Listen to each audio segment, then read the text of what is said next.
As I'm sure you know by now, Jurassic World Live 1.6 is available on all devices. It was only available on Android there for like 15 or 20 long minutes, but now it is available across all platforms. Get out there and download it. This is a great update. The first thing that you'll notice that you didn't notice if you watched my earlier video is now they have the strike towers, and you can see that they are Lunar New Year themed. This is a great, it's really nice. If you look at it, the first thing you'll see is not only can you tell which of these incubators are what, the common, the rares, which we already kind of knew, but then if I scroll over, you will notice that you can see the scent capsules as well. Good stuff there. There's a lot more spawn points for the strike towers and everything than there were previously, and I can tell you that my range on my drone, the gold circle out there, it seems further. Remember, if you are going to take advantage of these extended range, like on this this chase hunt, treasure chase, you are going to get less rewards than previous. It's still in your best interest to get as close as possible, but if you can't get closer, something is better than nothing. I've kind of already gone over the ins and outs of everything. If you want to check out that video, I will put a card and it'll pop up, I think here. Check out that video as well. But for this video, I was gonna do everything on my beta account, but they wiped my beta account before I had everything recorded. And it's kind of better that I go over the new dinosaurs with you in live play, because in the beta I was only able to go up against bots and low-level bots, so it wasn't a great showcasing.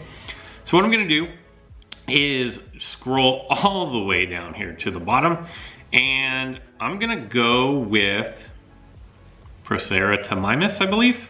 Procerathomimus. This is a hybrid between Proceratosaurus and Ornithorhynchus. Proceratothoris. For some reason that doesn't sound right, is an arena exclusive. So you're not gonna be able just to get this one. You can get through incubators, but you're not gonna find it out in the wild unless there's a special event going on. What I'm gonna do, and I'm not gonna make you sit through all of this, is I'm gonna fuse this up as high as possible. In my opinion, based on strictly the beta, this is the best of the epics. Take that for what it's worth. Remember, I did not get to play against even level competition, nor did I get to play against legendaries and unique dinosaurs. And if you will remember, I've said that epics tend to be really good against other epics. Epics can hold their own against some uniques, and if you get it over leveled, it can hold its own against most unique, or not uniques, legendaries. But when you start getting into unique dinosaurs, they're pretty outclassed, even if you have levels on them. I think this dinosaur is a rare exception because it has a very annoying toolkit.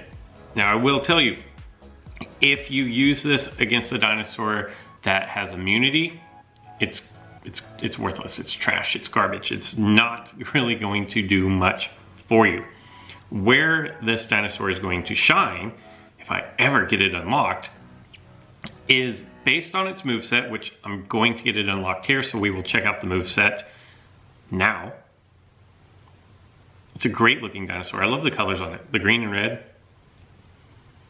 You can see as a baby, 1299 health, 674 damage. The speed of 131 is only outsped by Velociraptor, keep that in mind. 5% crit, no armor. And if we look at the moveset, Nullifying Strike, Distracting Rampage. Now there is a miss in text, and if you did watch my first video on 1.6, I did reference that there were some text errors. Instant Distraction is actually a delay of 1. It doesn't say here, but in game it is a delay of 1. And whenever I take this into battle, you will see that. So it has Instant Distraction, or I apologize. Distracting Rampage is a delay of 1, not Instant Distraction. Distracting Rampage, 2 times damage, total target damage reduced 50% for 2 turns with a cooldown of 2. Instant distraction is a priority move. Target's damage is reduced by 90% for 1 turn. Evasive stance, which is a priority move, gains 50% to dodge direct damage for 3 turns. Swap in nullification, and then immunity, so it's for its passive. The moveset on this is you're going, in most cases, want to open with evasive stance so that you have a 50% chance to dodge. Then go for Distracting Rampage. You're going to do 2 times damage, and at like level 19, it's over 18. With this dinosaur at level either 18 or 19, I can't remember exactly which one. That's going to be over 1800 damage, which is really nice. And then you're going to follow that up with an instant distraction. If you don't dodge, you're still not going to take any damage because of the 90% and the 50% is going to stack. And then you have Nullifying Strike to get rid of, say, Indominus Rex Cloak. Indoraptor, Evasive Stance. You've got options there. I'm going to finish leveling this up, and then I'm going to put it into my strike team, take it into battle.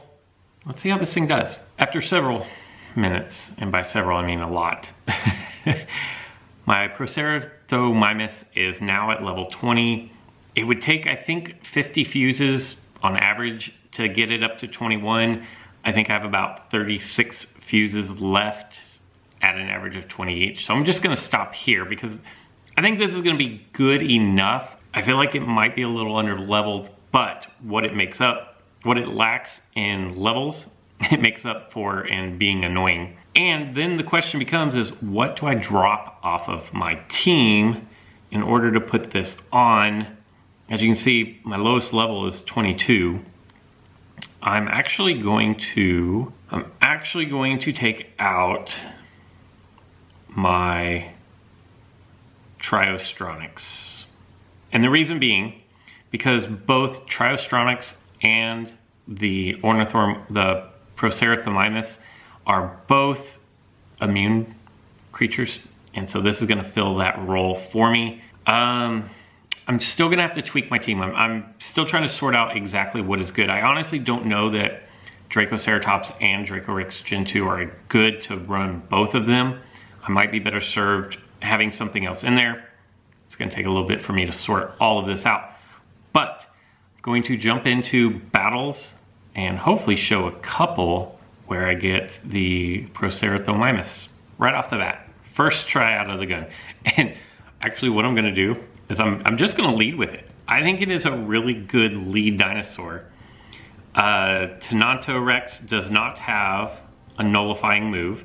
So I'm going to go straight for the evasive stance. I have 50-50 chance of dodging this. And I dodged. And I'm immune, so that means Tenontorex can't go first. Now I'm going to do my Distracting Rampage, which is going to do a cool 2090 damage, and limit, if I get hit, to just 50%. Now here's what I can do. Is now I just go with my instant distraction. They could go Superiority Strike, which is what they probably should have done, but they did no damage. Now I'm gonna go with my nullification, and my opponent played this completely wrong. They probably should have gone with the Superiority Strike early. Now I'm going to bring in my Dilorhynchus. I have a good opportunity to level up Dilorhynchus. I should have gone Superiority Strike here. Oh, they're going to swap out. I'm going to have a good opportunity with the Dinos of the Week to level this up because you do have the option of going with Dinocheerius today and tomorrow, and then on Wednesday, Thursday, and Friday. Let's see. I'm going to go for the Rampage and Run, get the knockout there. You're going to have the chance to go for Dilophosaurus, thus completing all of what is needed. This is a terrible matchup for me right here.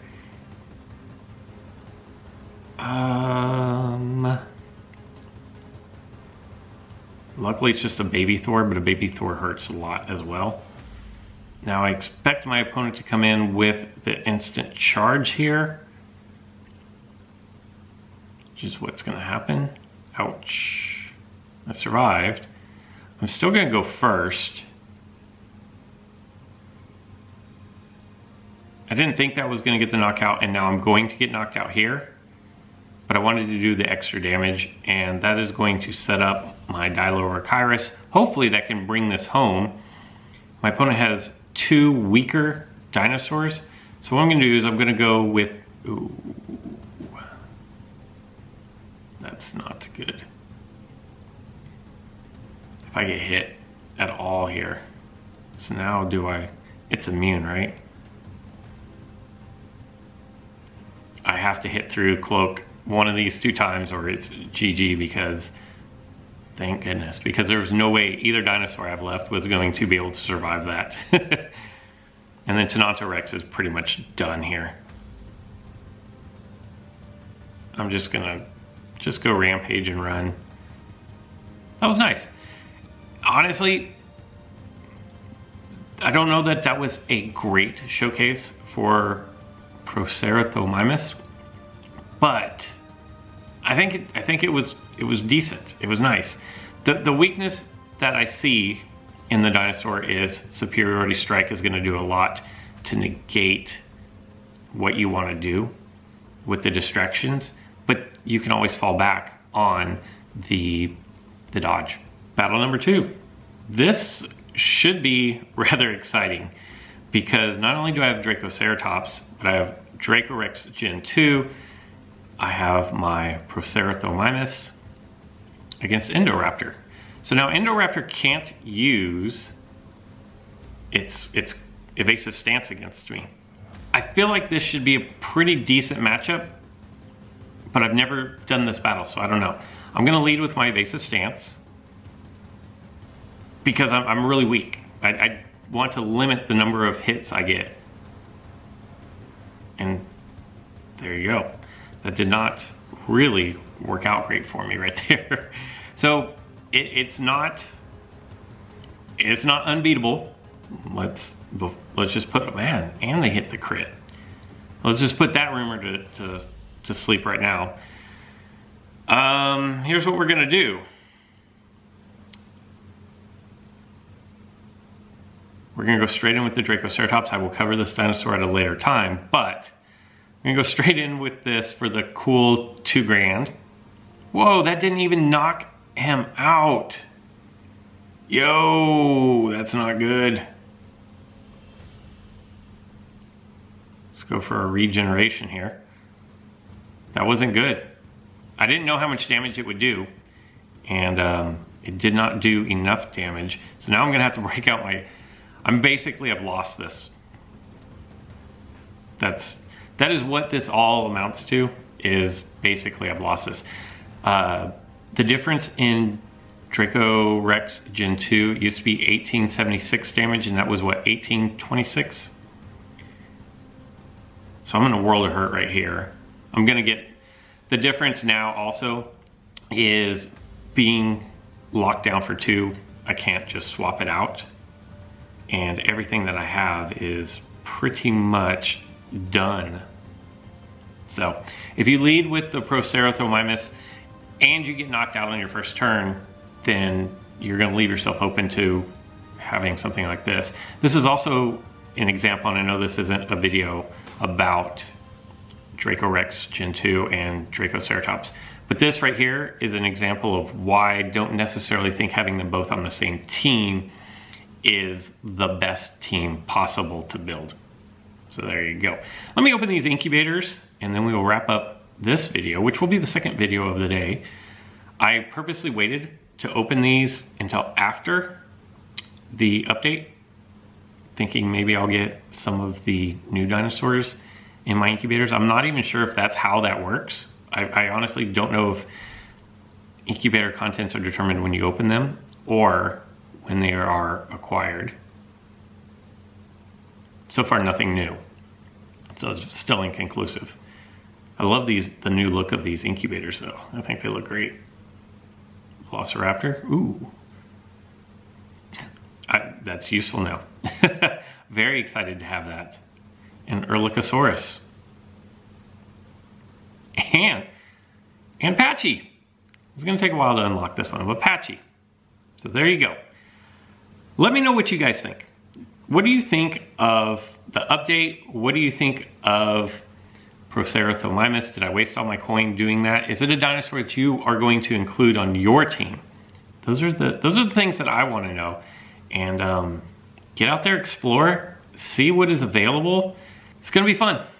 That's all I've got for this video. Probably will have one more for you later today, but if not, I'll see you tomorrow.